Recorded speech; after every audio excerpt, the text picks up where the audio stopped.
ladies and gentlemen, wherever you are, whether you are in the diaspora or you are relaxing wherever in St. Lucia, welcome once again to Head to Head.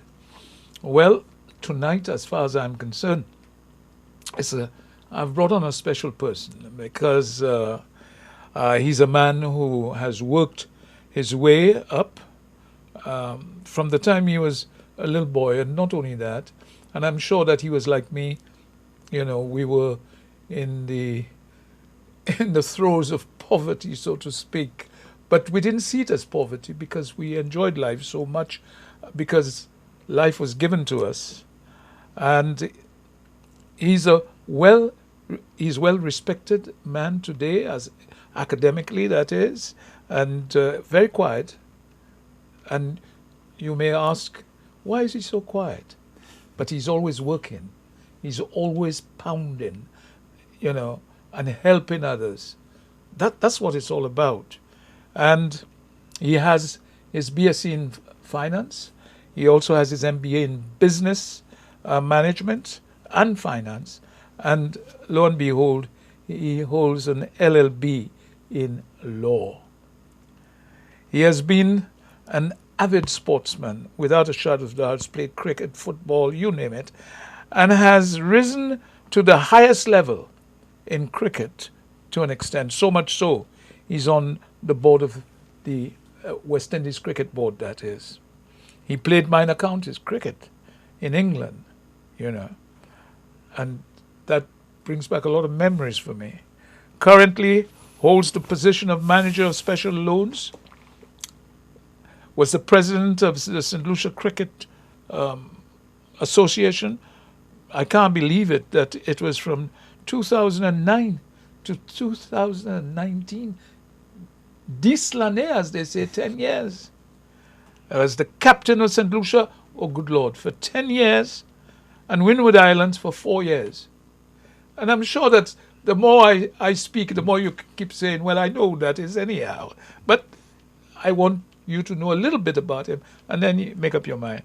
Currently, he's the vice president of the West Indies Cricket Board, a director on the cricket board itself, a Windward Islands Cricket Board, that is. And is no other but Mr. Julian Charles. Julian, good evening. It is so nice to have you on board because I know you've been on television before in different capacities, but tonight is special because of what we are going to talk about. Yes, indeed.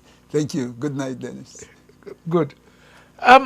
Looking back, do you think that we have done enough to help our sports personalities?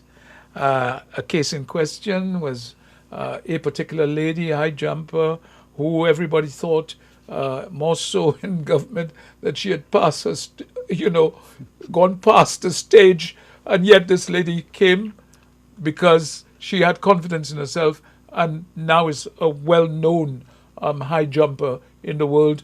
And now, all of a sudden, these same people want to grab her. So what I'm looking at, Julian, is,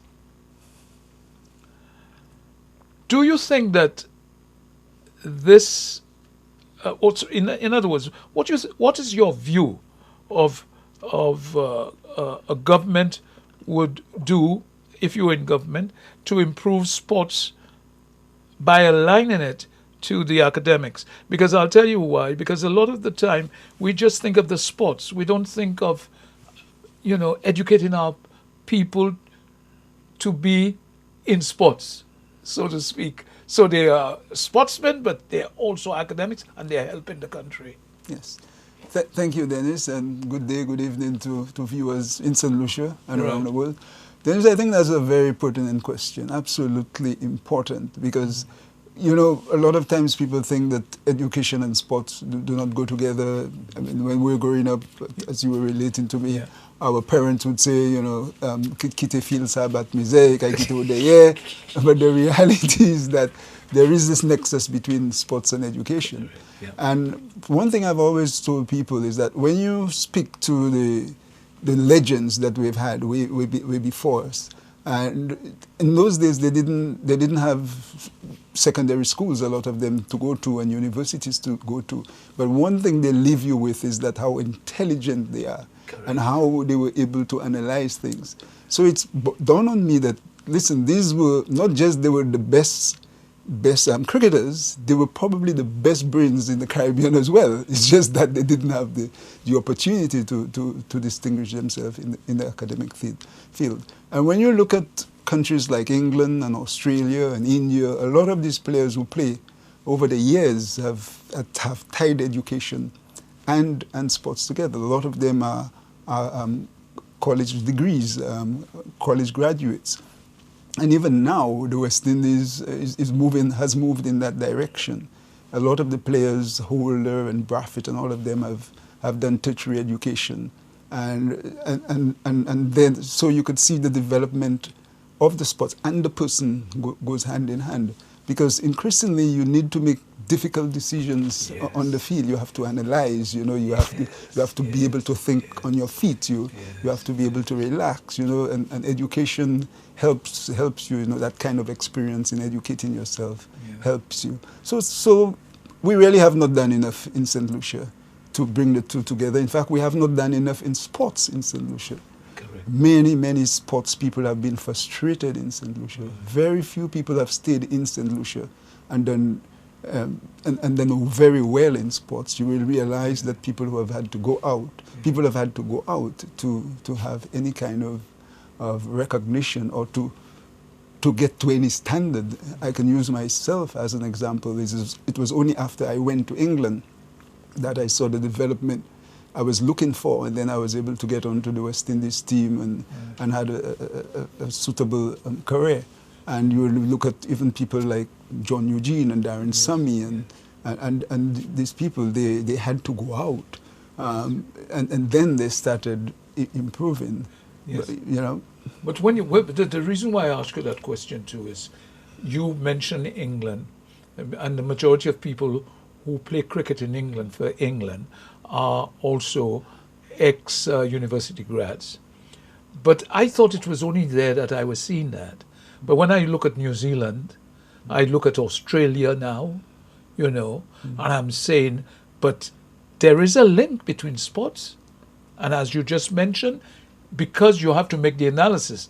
And funny enough, I heard Russell last night when he was speaking about bowling on that particular ground and what you had to do because of the condition of the pitch. Yes. So that the ball can hold up.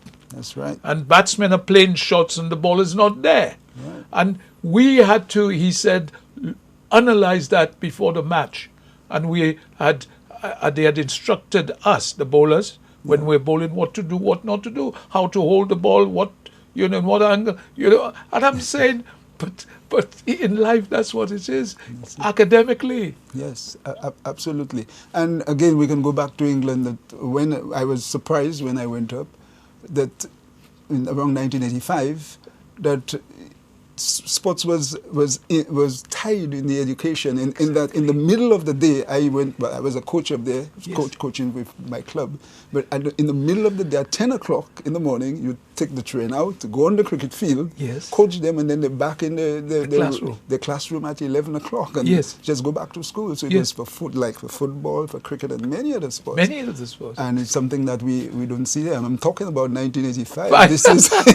This is like 35 years ago. But you're right. I know. And I was well aware of it because, going to England in the Windrush years, I didn't understand when my father used to say, sports, a lot, that's all you want to do. You know what I mean? What about you? I send you to college and I pay all that money and you want sports. Yeah. But then I understood what he meant to an extent too. Because when I went to England, I realized you could be the best sportsman, but you have to have that little bit of education. And this is why when people like Richard and all of them, when they came, they still had to do some form of education. Yes, yes. You know what I mean? It was Yeah. not just going to play professional. So they had to do that. And that is why I'm saying, what are we doing in this country to help our young sports people academically? Yeah. And that's the issue too, because people would say, well, yeah, we've said all of this, what have we done as administrators? But the thing is, we've been frustrated because you come back, I come back from England, and you talk about these things, let us put this in place, and it's not happening, and you're not getting the assistance because we're so set in our ways that we just cannot see the way forward. We just want to do things the old way. So it becomes very frustrating to administrators like me who know that, listen, we've got to have first-class facilities, absolutely first-class facilities. Yes. Not none of this nonsense I would say, like somebody, they would say, oh, if he can bat on an old pitch, yes, or far less when he meet a good pitch, you know, you've got to have the ball coming on, you know, you've got to, so that you can work the angles, yes, yeah, you cannot be playing on a cricket pitch where one is staying on the ground and one is in your throat. Yes, exactly. You know, it especially today with one-day cricket. That's right. 20 overs. Yeah. All of it's 50 overs, 20 overs. You have to adapt to each one of them. Absolutely. You know so you need decent surfaces. You cannot play. One of the reasons I used to play football too. I played football for CYU. That's right. And one of the reasons why I left the game fairly early and concentrated on cricket is that I was a very good forward. I used to score goals, but you used to get blamed for throwing goals as well. But sometimes you're in front of the goal and you try to kick the ball and the ball is hitting your knee or shin everywhere because the field it is so bouncy. You know, so we need, as we improve on the facilities, you will see the quality of players improve. But do you think governments, especially in St. Lucia, you know, past governments have been doing anything, you know, in a manner that shows that they care? Well, one thing I could say is that the Labour Party government, who have been in office, just 14 out of the last 56 years, I've been saying that to people when you do the calculations. Yeah, calculations, yeah. And to have put down a stadium in Vieux-Fort, a sports stadium in Vieux-Fort, and the Darren Semi-Cricket Ground, the first modern cricket ground in the Caribbean, it says a lot. You know, and there is an indoor facility which have not been used very much. In fact, it's deteriorated to a certain extent. Correct, yes. And so the Labour Party government did put these two sporting structures there, which told you that they are very serious about sports. And the last Minister of Youth and Sports, a lot of the grounds were upgraded, the Vieux-Fort ground, the pavilions, the Mabuya ground. And, you know, it was just a matter of maintaining, and next time probably come and put put the actual, for cricket, that is, the training, the practicing facilities. So they were definitely heading in the right direction. And what you're seeing now is that we have gone back. Maintenance is as an all-time low. Yes. The Min Philip Park is in shambles. Yes, I know. Absolute shambles. And nothing has happened. Because at one time this it looked so majestic. That's right. And Masha Grounds was renovated about 7 or 8 years ago, brought up to standard, relayed. Unbelievable. Again, it's going back down. It's going back down. It's a fact. So development of sports has really not progressed under the current administration. You know, we are coming somewhat towards the end of the first session, because in the second segment, what I want to really go on to is the same way we talk about cricket. You as a banking man, what I would like to, because you are the ideal person, to give us some ideas as to, for example, why the banking sector takes very little risk with our people, but we are quick to a foreigner, for example, is seen as a better bet.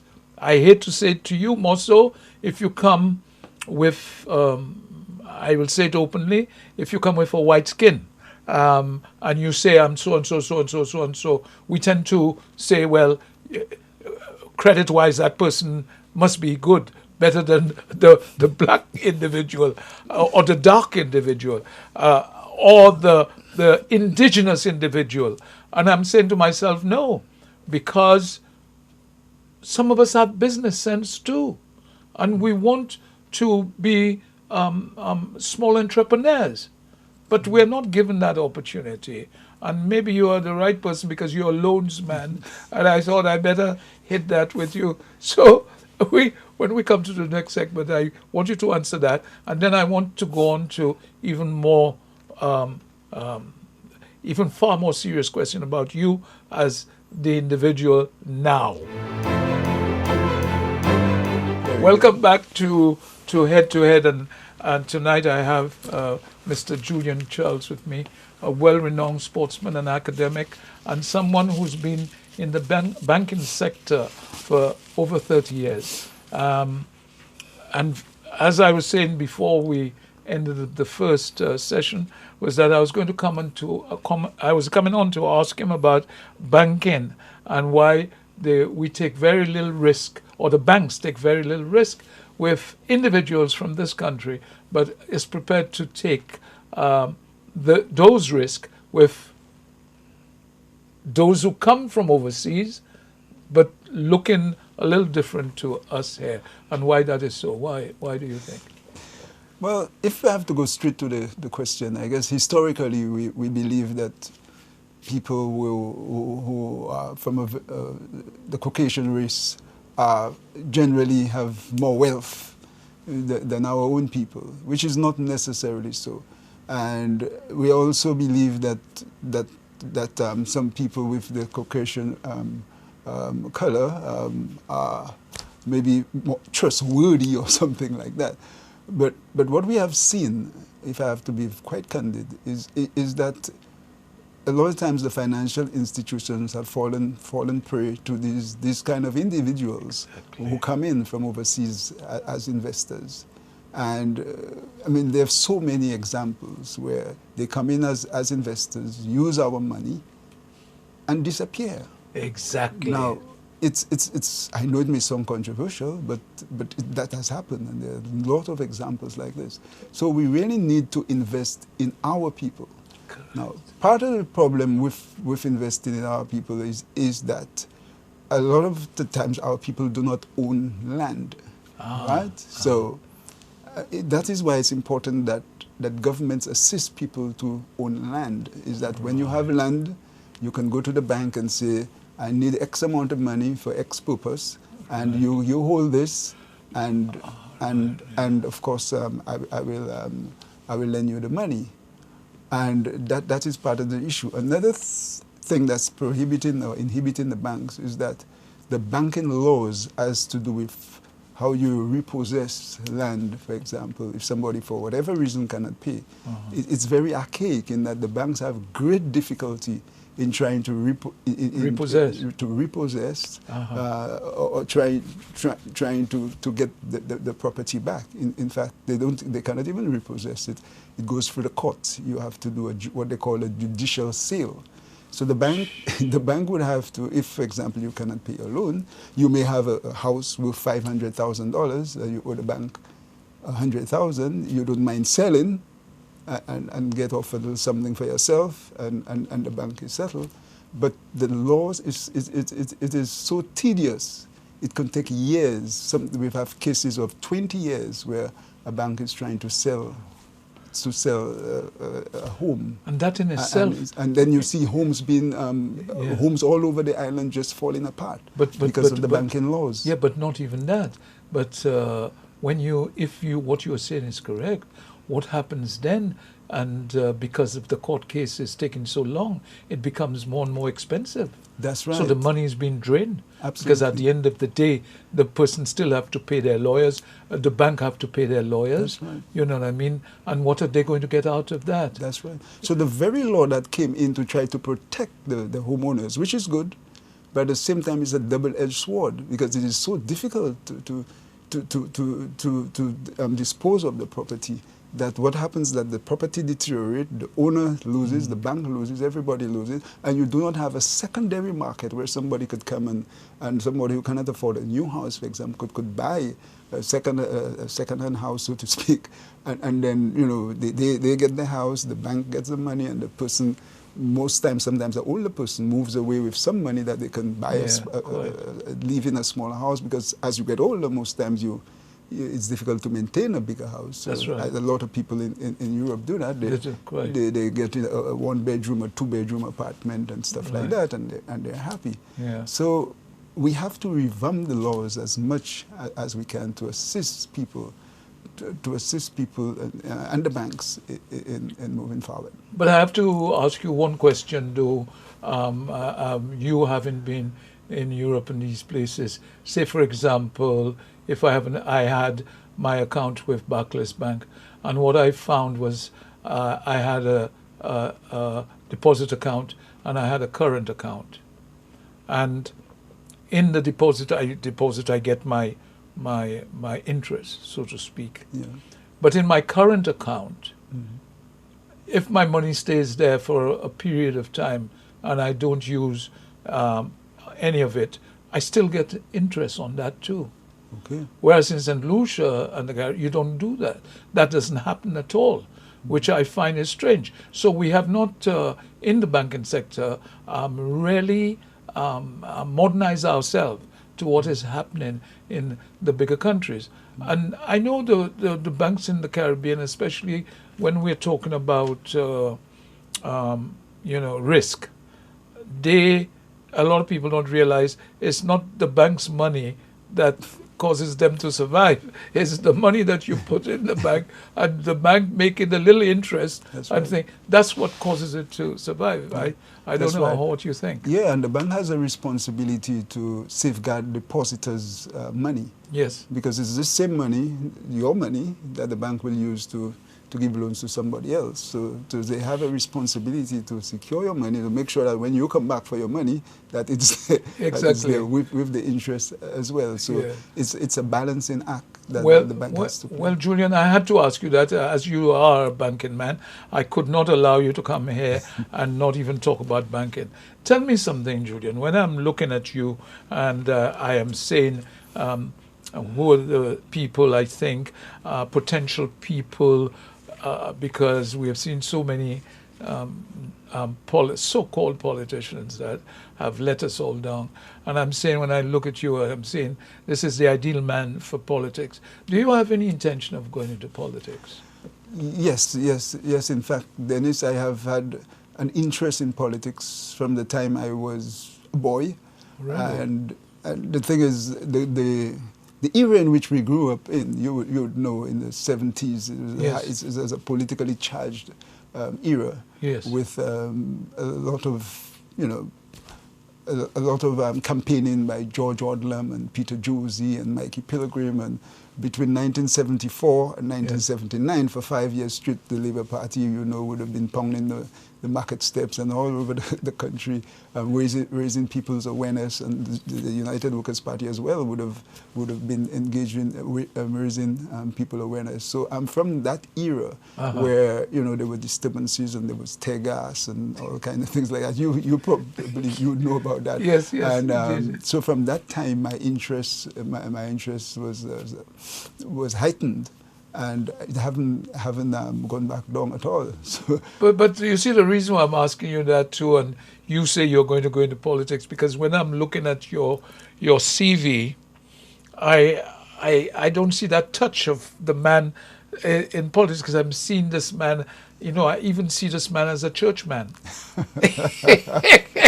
the issue, Dennis, is that we have come to a situation in St. Lucia where people who get to the so-called middle class or have a decent job, so to speak, we're comfortable and correct, or they appear to be comfortable, and we do not want to get involved in the politics. And people will say, "Boy, that's politics." There's all these fellas and you should, because the and development of the country should be in your hands. Absolutely, all of us. Absolutely, because if we don't run the country ourselves, who are we living it for? Exactly. Because this is where a lot of the important decisions are made, and the most important decisions are made. Like, for example, the laws that just been enacted. And COVID-19. That's right, because you have the legislature, the executive, and we have to be able to play, and with the judiciary, So we have to play our part as legislators and the executive to get the country moving in the direction that we wanted to move. And together with a civil society that is, interested in what goes on as far as the development of the country is concerned. Absolutely. Because if we don't do that, and you don't say, well, I will go into politics, then we then begin to have a dictatorial society. That's right. Or government, as many people are saying that quite possibly this is in that direction, say, St. Lucia is going at the present moment, especially with COVID-19 bill. Yes, if we do not take part in the process, it's the end of our democracy. Exactly. Our democracy works on different different views, and people working collectively for the common good of everybody. But here's the question, and I'm going to, on the third section, I want to really enlarge on that. Well, but if you run, and if you're going into politics, and you said you are, what constituency would you like to run for? Well, Dennis, I'm from Castries. I'm a Castries boy through and through. I was born on the Calvary. My grandmother and my mother, between them, I sent me with my grandmother to Rock Hall, eventually where I lived for 20-something years, Rock Hall, Marsha. But my mother lived at Rose Hill and Lakudu and Barnard Hill, Conway area. So yes, I was when Conway was Conway. Right. So I was always in these communities, I played, as you know very well, I played cricket for CY, football and cricket for CYO, Castries in the gardens based. too, in the gardens. Yeah, in the gardens. Yes. Captain Central Castries for many, many years. As president of the Castries Cricket Association and St. Lucia. So I'm rooted in Castries. I went to the RC Boys primary and infant. We played a lot. We played in the streets. So I'm rooted in Castries. So Central Castries is an ideal place for me. But in those days, though, Castries was Castries. We didn't think of Central Castries and East Castries and South Castries. We roamed the entire. I don't think that there's any creek or river I haven't passed through. As a boy in Castries, from up the Mon all over. Now, unfortunately, because of safety issues, boys and girls do not get that kind of opportunity. Quite. So I'm Castries through and through, and Central Castries is definitely the seat of the capital and the financial center, and that's where I've also been involved all my life. But so you intend to run or to be selected, in other words, for that area. And I'd like to see you be selected, because I think we need people who come into politics with a positive attitude and who have the experience and who have been, and you have been through all of that experience from, say, as you just mentioned, I didn't mention it, Rock Hall, Barnard Hill in those days, you know what I mean? And that when you were coming from all those areas, you would be a tough young man. Absolutely. Because Castries that we see today is not the Castries we had in those days. Because you remember the field, even the field. Yep. You couldn't get space on the field because everybody was coming. And it was almost a war to try and get a spot to do your stuff. Right. So people have to understand that. Yes, came from I came from the at times rough society, at times, but it made you strong. Yes. There was also a lot of love there as well, because a lot of love, because from the time I started playing sports and growing up, I mean, I felt nothing but love from the people of St. Lucia, the people of Castries. So I know it was tough growing up, but what it does is that it toughens you up. So sometimes when I hear people say, "Oh, it's too quiet, it looks a bit soft," I sometimes just say to somebody who played against the fastest bowling in the world, the most destructive fast bowlers in the world, think about. This is somebody that has to be really tough. And made runs against them too. Exactly. Against the likes of Ambrose and Walsh and Holding and all of them. And Marshall, and I've made at least a 50 against all of them. Yes. It takes somebody who's really tough with a serious backbone to... Yes. to get things done. But you know the idea that that people are soft for what? Maybe that's what we need in our politics, because the so-called people we see as soft, we see them soft on the outside, but inside they are very tough. And these are the people we need in our politics today. You know, not the brash fellas who come and open their mouths like I see on the government side, just come and say things as though they know it all. You know, and they're small as anything, but they think they're the biggest thing in the world. I'm not into that. Prove your worth. That's right. And proving your worth has nothing to do with showing as though you're soft. No, it's producing. Absolutely. And I think that you are capable of doing that because you have proved yourself. Right. Another thing, Dennis, is that I didn't just get up one morning and decide I want to make a contribution in the political field. This has been going on for a while. I first I first started speaking. I'll let you talk about that as we come for the third section, because we are now going to break off and then we're going to come back. You in the diaspora, I think that third segment you should listen, because this is one of the men that I would like to see in our government, in our politics. So welcome back to the third segment. My guest tonight with You in the Diaspora and all of St. Lucia is Mr. Julian Charles. And a lot of us would have known so much about him.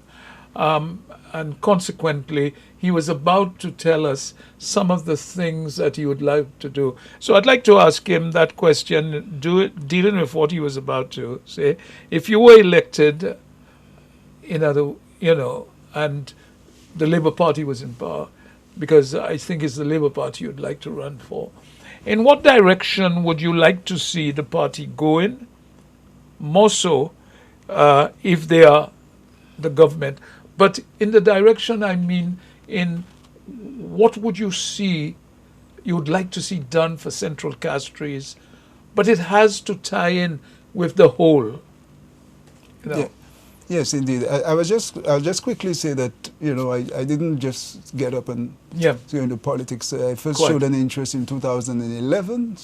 Some people would know that in the Labour Party. Right. And I officially also wrote the Labour Party in 2015 to express an interest to run for Central Castries. So, and I have been a delegate in the Labour Party conferences. But to go back directly to your question, I think we definitely have to look to improve the standard of living of people in our community. High unemployment, 45% unemployment among the youth. Among adults, it's about 30-odd%. It's probably even worse with COVID.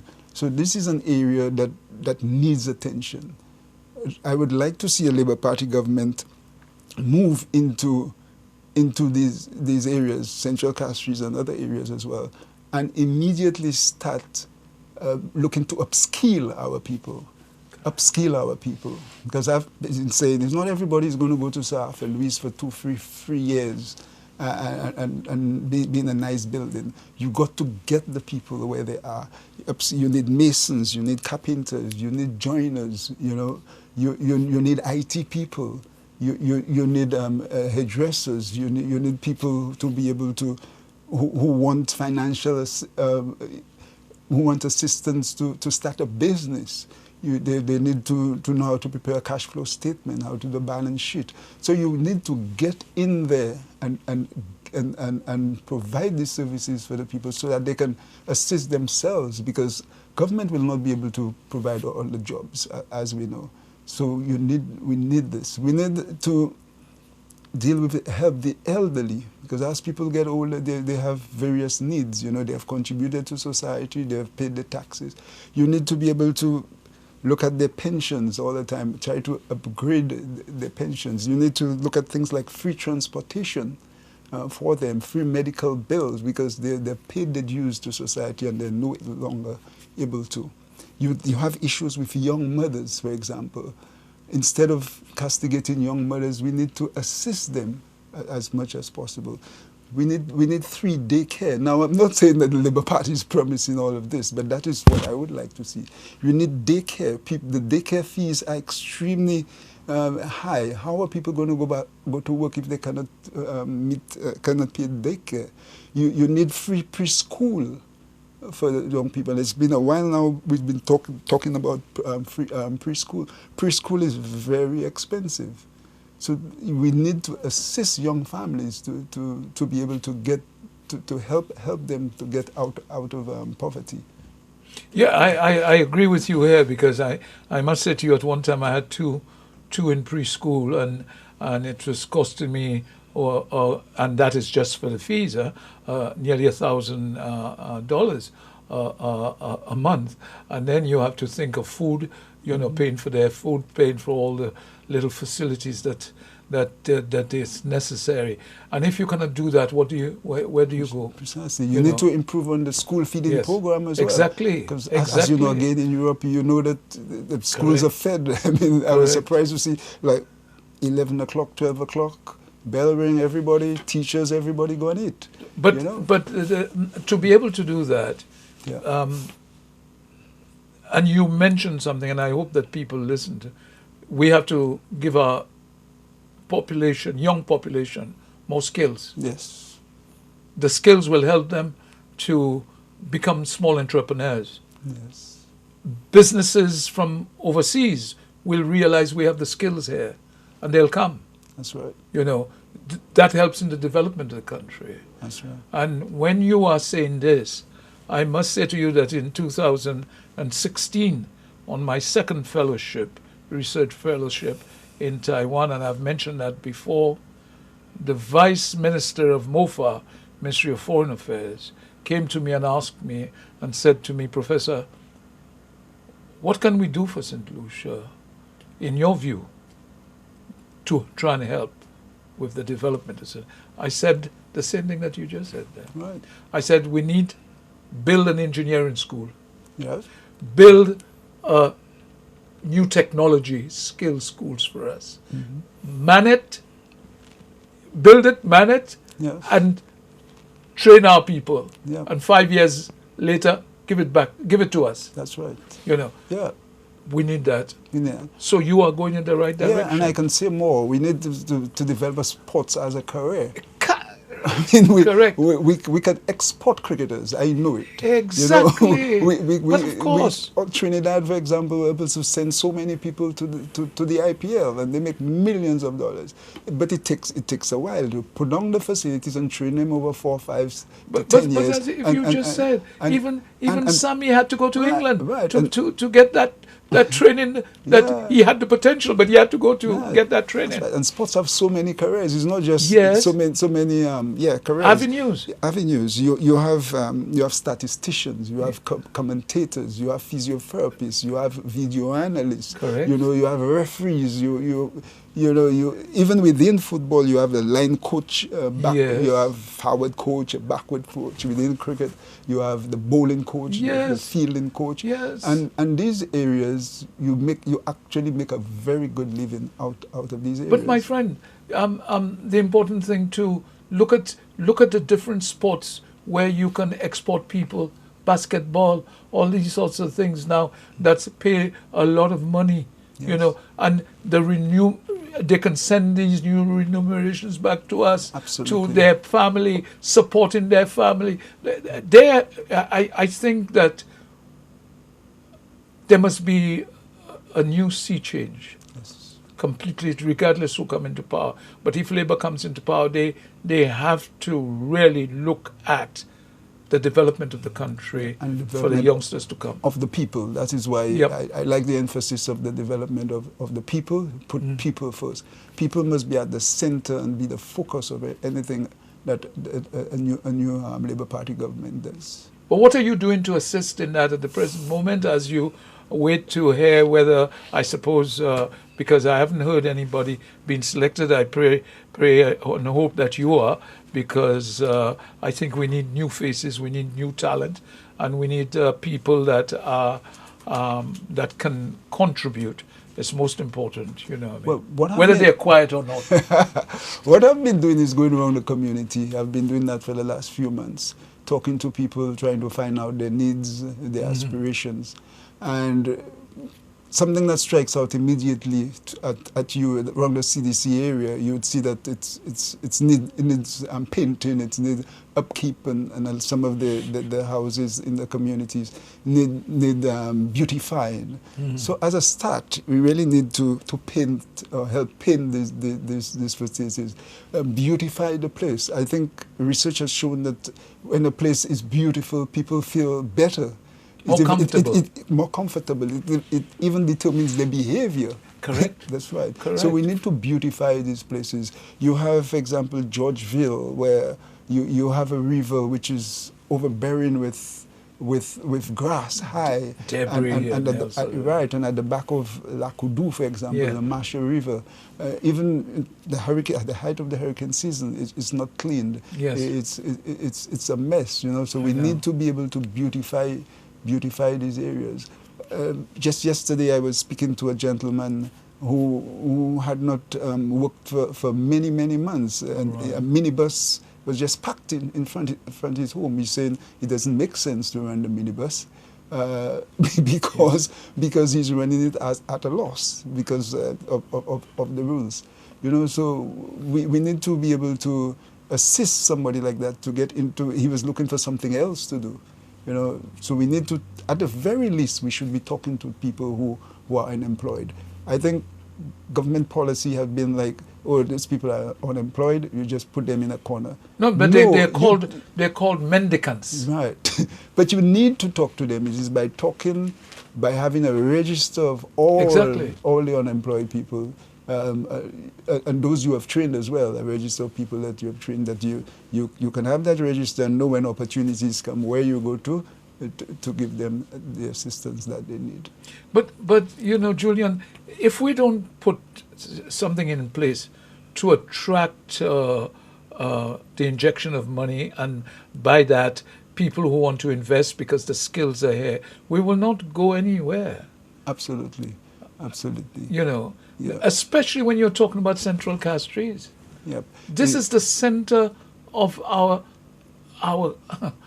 small island. Yes. Pristine land. You know, and this by now should be more, you know, oh God. We need to improve on the nightlife in Castries, for example. Yes. You cannot have a city that's not functioning and uplifting at night, for example, is a dying city. But you need to be able to do something at night. I even thought of a night mail.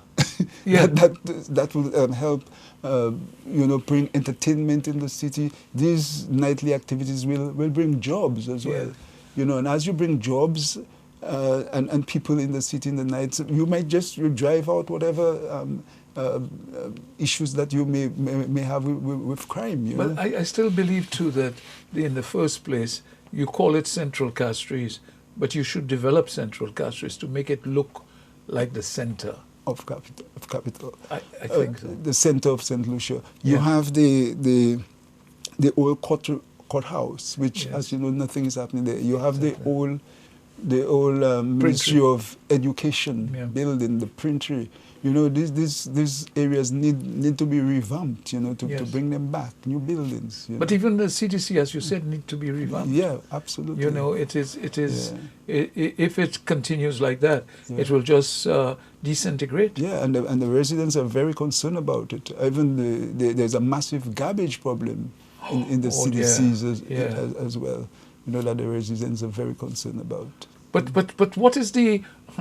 I hate to ask you that. But what is the representative at present doing about these things?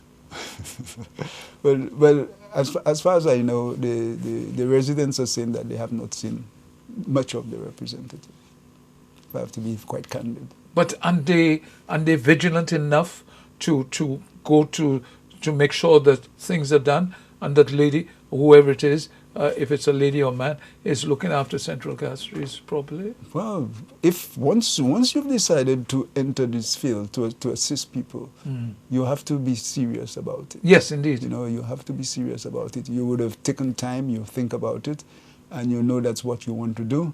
and you have to be serious about it. That's what I could say for now. And you cannot use people. No. Because that's what is happening, you know. But we have very little time.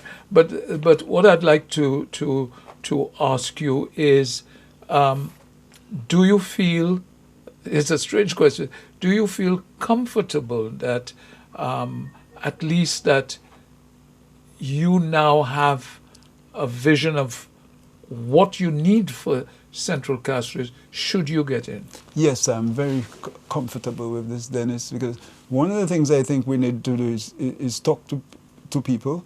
And I'm toying with the idea of having a Castries Development Organization. Right. Right? So you have people from various walks of life on this committee.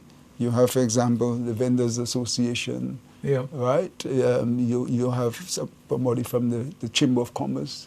Yeah. You have somebody from the Ministry of Physical Planning. Yeah. You know, you have a variety of conglomeration of people. And you come together and say, let us develop a blueprint for Castries.